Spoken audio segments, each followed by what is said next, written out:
अंकित, आपने इतनी अच्छी शर्ट खराब कर दी। क्या कर रहे थे आप? ओह सॉरी, वो ना मैं आम खा रहा था तो उसका रस गिर गया इसमें। आम खा रहे थे? और ये कब खाया आपने और मुझसे बिना शेयर किए? अरे वो एक आम रखा था ना फ्रिज में, तो मैं स्कूल से बाद आया, अकेले खा लिया। देखा आपने, जब छुपा कर खाओगे ना तो ऐसा ही होगा। जैसे बाइबल भी कहती है कि तुम्हारा पाप सामने आ ही जाता है, तुम्हें ढूंढ ही लेगा। ठीक है, अब तुम्हें ज़्यादा धार्मिक बनने की ज़रूरत नहीं है। अंकित, वो आप ही थे जिसने छिप के आम खाया और आप मुझे धर्मी कह रहे हो। खैर, ये तो है कि पाप दाग छोड़ ही जाते हैं। देखो, बाइबल बताती है कि हमारा दाग चाहे जितना भी मैला क्यों ना हो, परमेश्वर उसको बिल्कुल सफ़ेद बना देता है।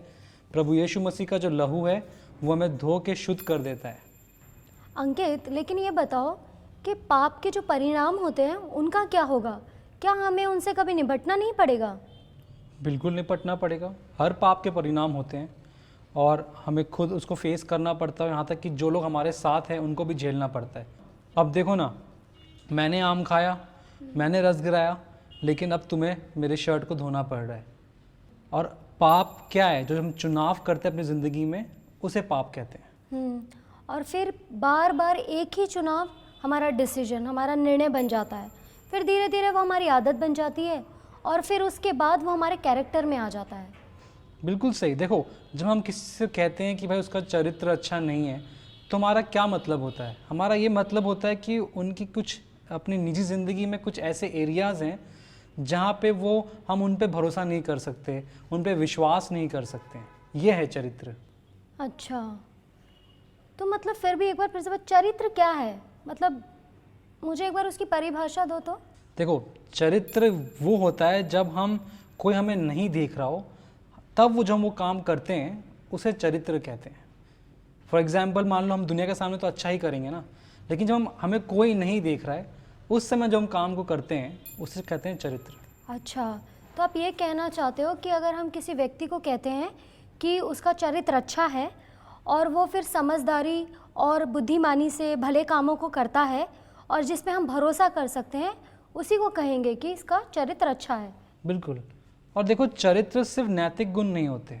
चरित्र ये भी होता है कि एक इंसान पैसों को कैसे देखभाल कर रहा है और उसका आचरण परिवार में कैसा है, वो जब घर से बाहर निकलता है उसका व्यवहार बाकी लोगों से कैसा है, ये सब चरित्र के अंदर आता है। और अंकित, ये भी कि चरित्र ना एक रात में नहीं बनता।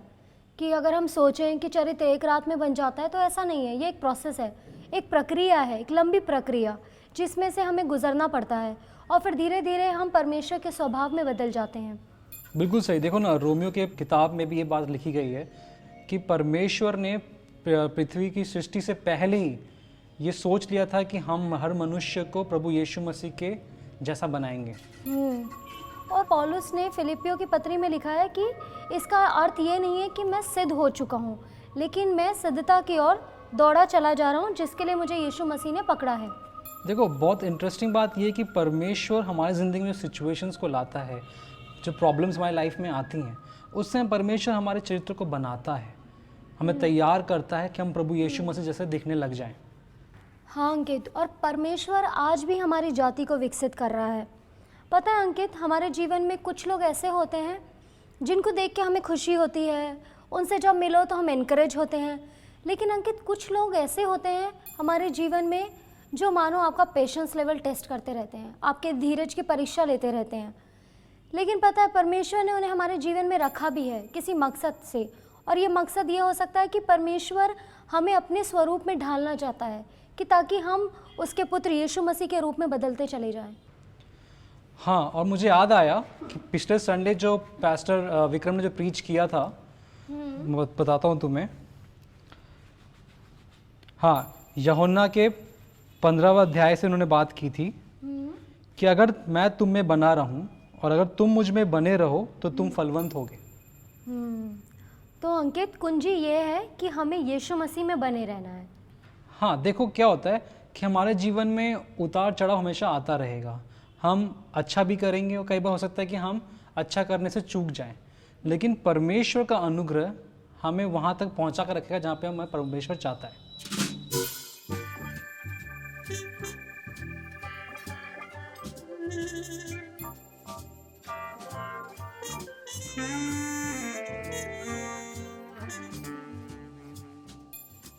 खैर,